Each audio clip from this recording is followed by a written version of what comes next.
Even you good white folk, and there's some good white folk out there. Y'all can't say the N word.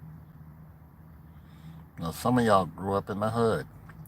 Here's a statistic for you. Well, it's not a statistic, but just what should be common knowledge, but not the way the media paints it, is there are more poor white people than there are black people. So for white people to grow up in a hood and around black people who live in the same situation, poor situation, it is not uncommon for you guys to be of the same financial ilk to speak the same. So when you have white people who grew up around black people and they use the same slang uh, and or the N word, it is just okay with those people. Now, it is not okay with me whatsoever, but it's for those people who grew up together. You can say the N word, well, you can't, to me, you can't say it, but those people don't fight about it. But when you step out of that situation and you decide to use the same lingo, thinking that it's cool, you're looking to get a black eye. Period. Dot. White people, you cannot say the N word. And let me tell you something, it's just a bad practice to use it. It's a bad, terrible, risky practice. I just got a message.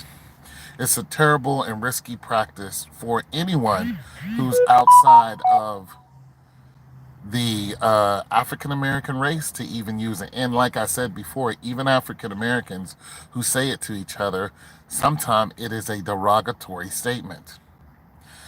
In other words, it's a word of aggression. Now, white people, we all know that you guys had us in slavery for 400 plus years. And the N word was used to pretty much define who we were in the way you looked at us. Now, if you go even further back in African history, you'll find. Well, this is true. That's what I'm saying. Even black people who use it uh, uh, and say it to other black people, a lot of times it is a word of aggression. It is. Okay. So here in America, we are in a class race. And our race is pretty much defined by how much you make. Uh, so when there's even when Africans were the African American now was in slavery, you had the house Negro and you had the Negro who worked in the field. You had the Negro who was mating with the white man through force, and you had the Negro who was mating with the white man, and they wanted to do that. So even if you go back beyond that, when Africa was invaded, it was invaded by the English, the French, and the Dutch. When Leopold came and invaded the Africans, he killed 15 million Africans. But he did not do that by himself. He had Africans helping killing Africans. So you have to understand that all carries on today. So you have African Americans who still look at each other and use that word in a derogatory sense. This is why the N word is not a casual word. It is not something to be just flung out in the air and just, oh, it's cool, because there's so much blood behind it. There's a lot of blood, there's a lot of hatred, and there's hatred for our own kind behind it. That's what I'm saying. Somebody black just, says it to me, I gotta really look at that person and try to figure out exactly where their mind is. Because this doesn't mean that you and I are kin. This means that you and I could pretty much be enemies, and we could be enemies from seeds that were sown 1,000 years ago. The white man did not land in Africa with a couple of ships and then all of a sudden 20 million black people disappeared. They had help. They were sold into slavery. So, like I said, there are people, even today, there are still tribes today, even living in the same neighborhoods, who look at other people, just other families, and they will try to separate themselves from that family.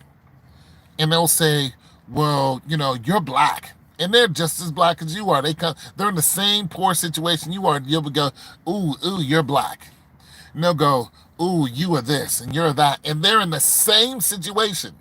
They're not doing any better than you, but this mentality that they think that they're better than they are still exists. If you go and look at the movie Hotel Rwanda, you will see how these people were lied to by the Dutch. And this happened back in '98. And you look and see how these people were lied to by the Dutch, and they're the same people. They're the Hutsis and the Tutsi and the Hutus, or something like the Tutsis and the Hutus, or something like that. And the Dutch came in and told them the difference between them two is their nose. Their nose. That's the difference between these two tribes. And so these tribes slaughtered each other in mass numbers. Mass number, 100,000 people. Chopped up, shot, murdered, raped, pillaged, the whole nine. Slaughtered each other.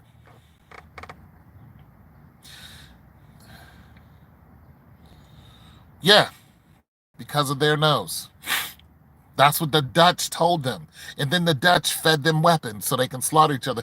The Dutch, listen, AIDS was started by a Dutch doctor. The Dutch are in Africa right now controlling the diamond mines. De Beers, diamond mine. Child slavery, child labor, the whole nine. 10-year-old boys are working with their fathers 17 hours and very day. Just go look at this documentary out right now. Right now, the Dutch are doing this. They have these people who are searching for diamonds and gold, and then there's an army of white people there with guns, making sure that they don't take the gold and the diamonds home to their families. And there's children there too, and when the cameras come around, the children will run and hide. This is going on right now in Africa. Right now, this is how the Dutch sees the African. And now the Asians are doing the same thing. This is why you can't throw the N word around, and especially to somebody who has just a tinge of knowledge, and expect that person to accept you. And this is why I was talking about what Charles White was talking about to the Asians. You Asians can't run up to a random person who don't know you and call them the N word. You looking to catch them hands. You can't do that. White people, Indian people, I don't care who you are. You cannot walk up to a black person you don't know and casually use this word. That's why it's just safe not to use this word. And I done had to hem a white dude up for saying it to me because he thought he was cool. His friends allowed him to say it, and when he said it to me, I choked him out in front of his baby mama and his sister. And that was that. So just white folks, be careful. I know y'all cool. I know y'all grow up in the hood. I know y'all carry guns. Well, everybody carries guns. We know you guys are tough. All this other stuff. This has nothing to do with it. Just for your own safety. Don't waddle up out of your little neck of the woods and think that just because you got some tattoos and you know a couple people and you rap and stuff like that you can just haul off and start saying this. Like Quentin Tarantino, I would love for somebody to punch him in the face. Because he says it like nobody's going, come see him. And somebody needs to see him. Because it's not a word that you casually... This is why I don't watch Quentin Tarantino movies. I don't do it. I don't subscribe to that. because there's blood in the water and it's deep seated. And I'm good. Listen, I know some cool white people. I deal with white folks all the time. I sell them stuff. They buy stuff from me. I buy stuff from them. That's what those two texts were about. Is white dude on the west side. These guys supply me with appliances, and we're in business together. But never once. And these guys are from the west side of town. They're from the hood. They hustle just like I do. Never once have they ever came out their mouth and said the N word to me. And they said I even look like somebody black that they know. So they're hanging around black people. Never once did they come up to me, yo, what's up, my. Never once. Because they know better. They know better. It'll be a shattered relationship instantly. And they make money off of me, and I make money off of them. I don't say nothing derogatory to them. They don't say nothing derogatory to me. Because we don't know each other like that, and I'm not comfortable with it. Not. Yeah, white folks, y'all listen, and don't let these rappers fool you. Just because some of these rappers are out here dating these white women, and all of a sudden the white female is, I mean, she got ass now. I mean, white females are thicker than black women, and they're listening to our music. They're going after black men. Even a little hood dude running around. These ritzy white females are snatching these little young dudes up. I mean, it's crazy out here how the white woman has completely turned everything on the head of the white race. I mean, they are abandoning the white race. They don't want to be white. They want every bit of the black culture that they can muster. I mean, it's just, listen, look up happy white woman. Just Google it. And you're going to start laughing. It's just going to be crazy. Just Google it. Just put in happy white woman and just start scrolling down. And you're going to see the majority of those women are with a black man. The white woman is aggressive when it comes to getting a black man. And that's simply because they want to be in the culture. They want to be a part of the culture. And it's understood, like, there is a lot of flavor when it comes to the black culture. We are number one when it comes to music right now. There is no other culture who is beating us in music. Rap music is number one. Period. Dot. If you look at the billboards, you're gonna see rap music, rap music, rap music, rap music. Listen, country music is taken over by a black person. Lil Nas X went number one and stayed there for 25 weeks. So you have. Let me read this comment. They always had a fondness. Oh yeah, this is true for black men since. Since the Moors in Europe. Yeah, they have, and this is why Hitler was upset at the. Even though there were some blacks fighting with Hitler, Hitler was upset at the Africans that were coming into. They were coming into Germany, and they were being recruited. Hitler needed them, but he didn't like the fact that the Senegalese soldiers, who are very tall black men, were being coveted by the white woman. Now, I always like to use myself an example. I am 6'2". I'm an above average height of a man. I went to Germany, and of course, you hear the rumors how white women just love, but it is very true. It took no time for a white woman to walk up to me and was like, "What's good?" No time. And she had a mixed child. So I wasn't the first brother she was introduced to. She liked black men. So there is a lot of that going on. And, I know some cats who this one guy, he's a musician here in Columbus. and he had a gorgeous, gorgeous black female. Oh, she was just beautiful, beautiful. They broke up. He married a white woman. That white he married a rich white woman. That white woman saw him and was just like, "Oh, she don't want you." Boom, snatched him up no time, and married him. Like, boom, let's go. What are you doing? You're a musician? Fine, whatever. Let's go. And is not playing.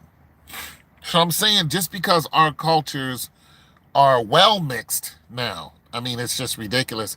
Listen, ASAP Rocky and a lot of these cats, when they have when they have these concerts, it's not the black people who sell out these concerts. It's the white women. It's the white woman who sells out these concerts. Period. Dot. But it, it still doesn't give anyone the right to use a derogatory slang towards a whole race. You gotta understand when that word flies out your mouth, you're not just talking to that person. You're talking to every person who looks like that person. You can't use a derogatory word towards somebody who's Asian and think that it's cool. Just because, listen, even if they use it towards each other, and they do, they use derogatory slang towards each other. But as soon as somebody outside of that race walks up and says the same thing to them, it's fighting words. They're going to stop fighting each other and they're going to look at you and they're going to go to war with you. Period. Dot. And the only reason why these people in the hood don't go to war with each other, for one, they live in the same hood. So they think if I start using the words that you use, then I can go ahead and be a part of your surrogate family. Now, where I grew up in Braddock, Pennsylvania, I grew up in a place called The Bottom, and they tore it down. It was a projects. We had absolutely one couple that was white that lived there. One. 5 different projects, 7 floors, five, one, two, three, four, five apartments on each floor. They even had a high rise so you can get old and die. One white couple. And never once did they say the N word. Not once. They knew better. They knew better. And they were some cool folks. It was a married couple, Paul, and I think his wife's name was Sarah. They were some cool people. Nobody bothered them. Nobody fought with them. They've never been in a fight. Never. Nobody ever walked up to them and was like, yo, blah, blah, blah. Bow. Never. Never happened. They lived in peace. And they kicked it with us. But never once did they come out their mouth and say the N word, because that would have been the end of them. Like literally. They would have had to get up out of there, or they wouldn't have got up out of there. It would have been over.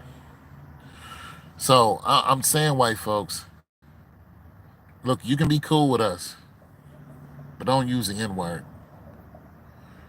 Don't. You can call us homies, big dog, whatever you want. Use something that's just not offensive. But it's just a terrible, terrible, terrible, terrible practice, because you don't know when you're going to slip up and say it to the wrong person. And that's what happened to me. That guy said it to me, and I jacked him up right there at the gas station. I was like, what you say? And he tried to walk away because he realized that he did not know me. And this just flew out his mouth, and he was trying to act tough in front of his woman and his sister.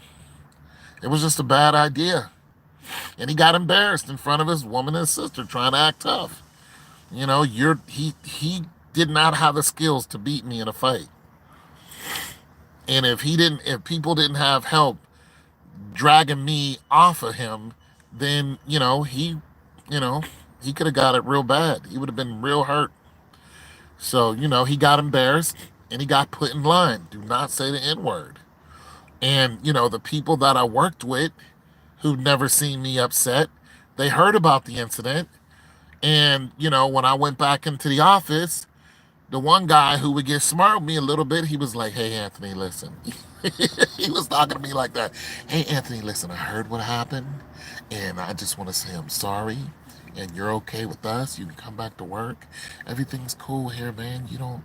Hey, you know it's just fine. He heard about what happened because my manager was there. He was trying to get me off of this dude too. You know what I'm saying? He heard what happened. Because old dude, you know, and he was talking to me like, hey, man, like, we don't want, because they never seen me upset. So yeah, white folks, watch what you say. And even black people, like, it's just a bad word to use. It's real bad. You know what I'm saying? I've had people use it on me, and I already knew what it was. You know, some of these women who work in these offices, you know, and I'm a hustler. I'm not a corporate person. I'm a hustler. You know what I'm saying? I'm my own boss. I get up and go to work whenever I want to go to work. You know what I'm saying? So I don't suit and tie and all that. And I used to, and I still will if I got to, but my whole mind frame is completely changed from relying on somebody to give me a job so I can work. I put that up to me. I'm gonna go out here and get this work. You know what I'm saying? So, but okay, I gotta go. I gotta go meet with this lady because I'm going to start volunteering as an ombudsman. So that's my next venture. But anyways, white people, be careful what you say because it's just not cool. It's your boy Tone 202. God loves you, and so do I.